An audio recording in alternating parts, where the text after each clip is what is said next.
Bonjour, nous sommes en 2015 dans le site de l'Institut Docteur Angélique dans une série de vidéos consacrées aux sacrements. Et je voudrais aborder le deuxième sacrement de l'initiation chrétienne, ça veut dire de ce qui donne le corps spirituel capable de vivre sa vie chrétienne en plénitude, à savoir la confirmation. Ce qui caractérise ce sacrement, c'est qu'il n'est pas clairement et explicitement dans l'Écriture. Oh, il y a bien des endroits où on le voit apparaître, ne serait-ce que par l'imposition des mains. Mais comme sacrement particulier, différent du baptême, on peut dire que sa survenue est due à l'Église. C'est l'Église, dès le début, dans sa méditation, qui a compris qu'il y avait là quelque chose en plus du baptême.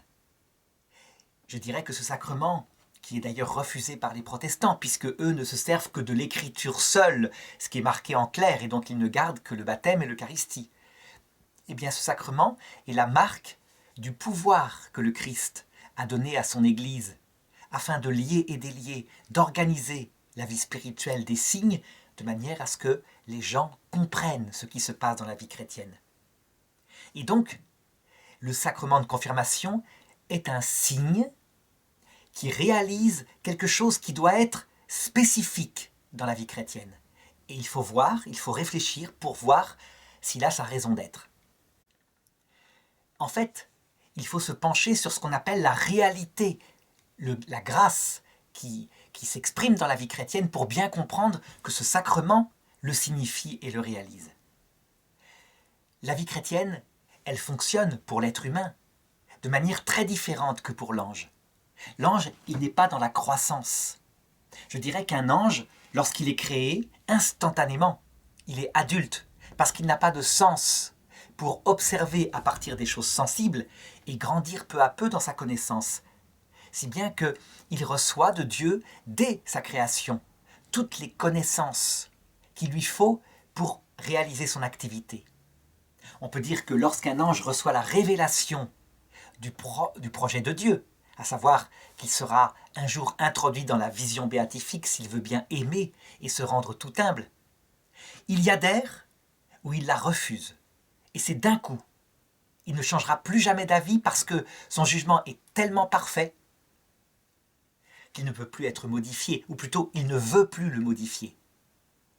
Il n'y a donc pas chez l'ange une distinction entre le baptême, la communication de la grâce, la confirmation, tout se fait en un seul moment.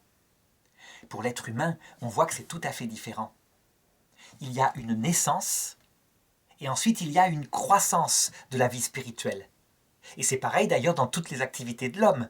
Si on regarde un amour humain entre un jeune homme et une jeune femme, cet amour naît, et il va grandir tout au long de la vie, il va sans cesse se perfectionner à travers une série d'étapes. Eh bien, pour le signifier, mais aussi pour donner une grâce qui le réalise, l'Église, poussée par l'Esprit Saint, a pensé qu'il y avait un deuxième sacrement, le sacrement de la confirmation. D'ailleurs, je dirais que dans le monde protestant, finalement, cette réalité que je viens de décrire, elle n'est pas rejetée complètement. Pourquoi est-ce que certaines églises protestantes refusent le baptême des petits-enfants, mais donnent simplement le baptême à des adultes, donc qui choisissent, qui sont confirmés dans la foi? Eh bien, c'est parce qu'ils pensent que les petits-enfants n'ont pas la capacité, puisqu'ils ne posent pas d'acte libre, de s'approcher de Dieu. Donc il n'y a pas une première étape où il y aurait une relation à Dieu qui ne serait pas parfaite, qui viendrait de naître. Ils pensent qu'il n'y a que l'étape parfaite quand l'adulte, enfin l'enfant devenu adulte, si on peut dire, ou au moins ayant l'âge de raison, peut poser un acte de foi personnel. Et alors la relation avec Dieu s'établit. Chez les catholiques, en s'appuyant sur la parole de Dieu, alors que les disciples voulaient empêcher les petits-enfants de venir vers lui. Et quand Jésus dit « Laissez venir à moi les petits-enfants, ne les empêchez pas », et il les caressait, il leur imposait les mains. Eh bien, l'Église catholique a compris qu'il y avait tout un accompagnement de la vie de la grâce dès la petite enfance, et je dirais même dès le sein de la mère. C'est le baptême qui le signifie, qui le réalise. Donc, par ce sacrement, pour les petits-enfants, le péché originel est annulé, donc le choix d'Adam et Ève, et l'Esprit Saint vient habiter dans le cœur d'un enfant qui ne réagit pas par lui-même, mais qui réagit en s'appuyant sur la foi consciente de ses parents. Et puis, à un moment donné, vers l'âge de raison, peut-être un peu plus tard, l'adolescence, disons, au moment où on pose des jugements critiques, eh bien, l'enfant est appelé à demander lui-même, normalement, pas poussé par ses parents, mais lui-même, parce qu'il croit, la confirmation.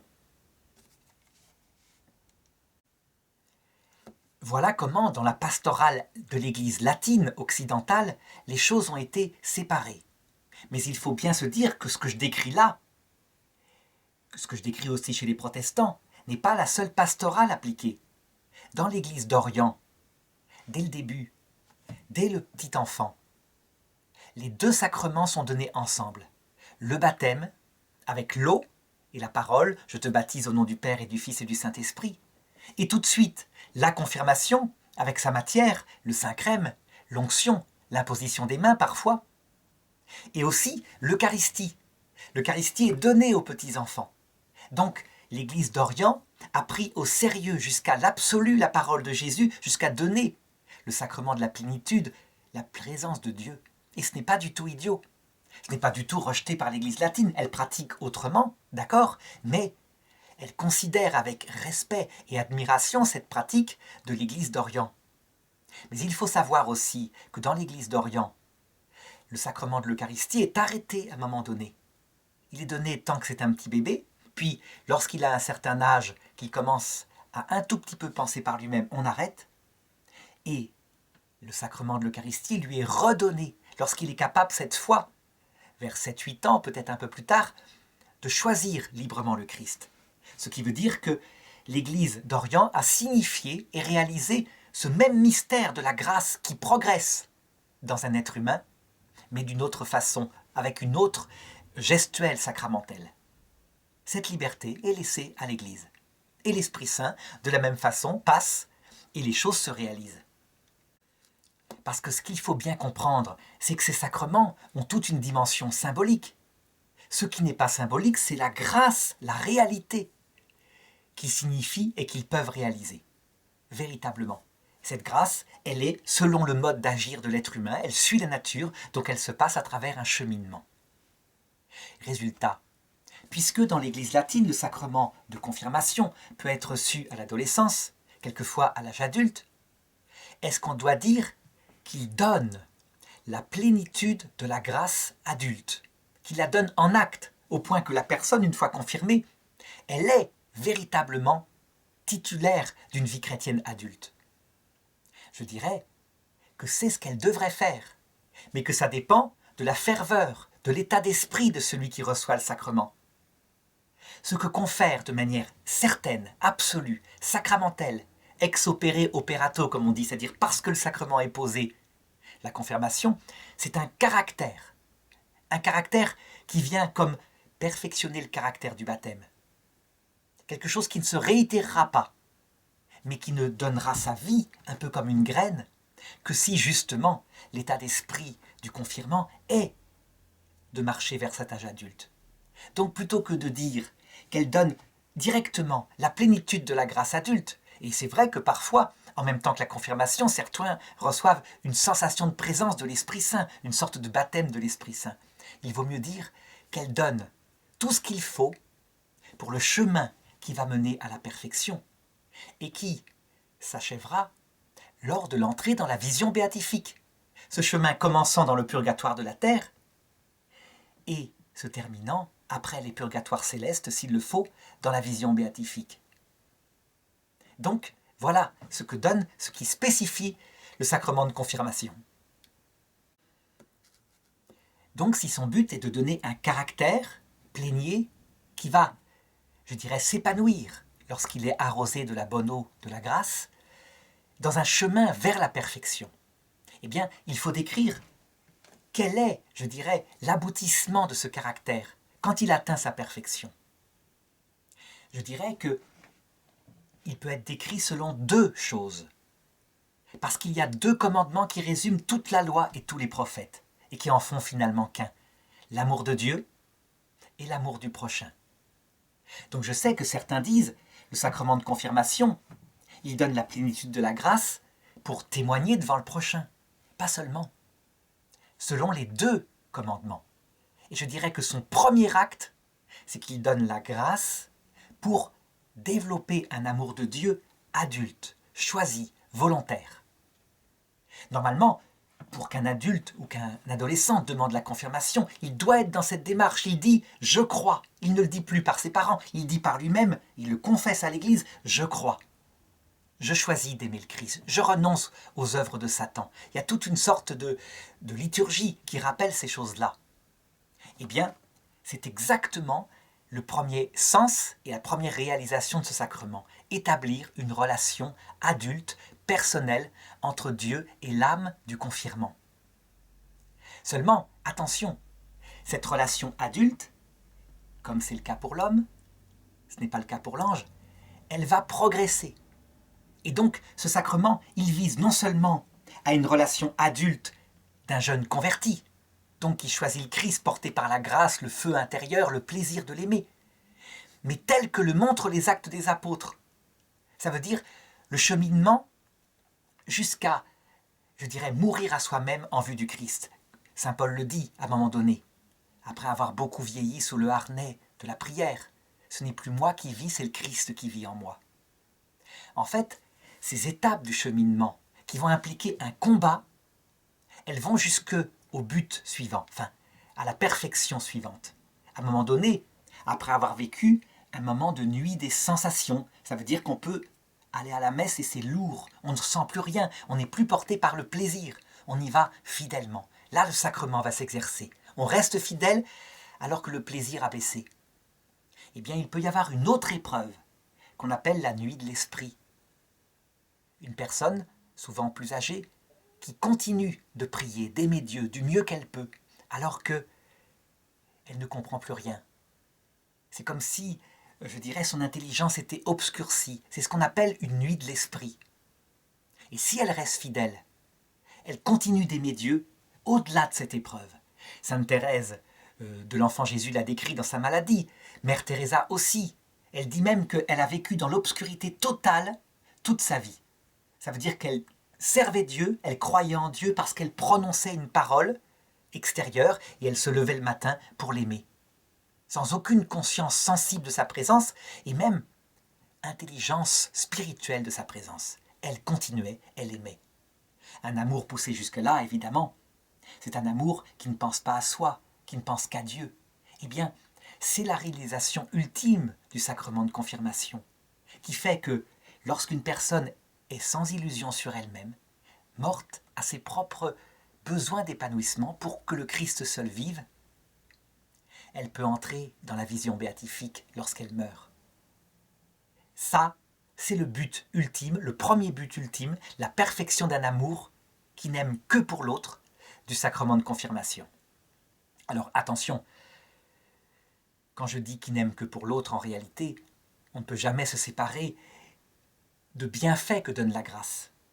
Je dirais plutôt alors, pour être plus précis, qui est sans illusion sur le fait qu'on aime aussi pour soi, qui le reconnaît, qui n'a plus, je dirais, de fierté par rapport à sa propre vie spirituelle. Voilà une autre forme de description de cette plénitude. L'autre but, c'est l'amour du prochain. L'autre commandement, c'est tu aimeras ton prochain comme toi-même. Aimer son prochain comme soi-même, c'est fantastique. C'est vraiment quelque chose de magnifique. Mais il y a un progrès dans l'amour du prochain, que le Christ montre. Aimez votre prochain comme je vous ai aimé. Ça veut dire être capable d'aimer son prochain qui est un ennemi, qui à la croix se moque du Christ, lui lance un défi, descends de ta croix, t'en as guéri d'autres, et mourir pour lui afin qu'il soit sauvé. Cette perfection-là, qui va jusqu'au témoignage, quelquefois sanglant, parfois non sanglant mais tout aussi douloureux, face à des ennemis qui écrasent. Eh bien, c'est le deuxième but de cette plénitude que donne le sacrement.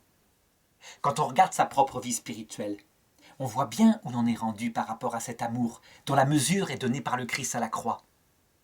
On sait bien que aimer ses amis, ça va. quelquefois les aimer jusqu'au dévouement.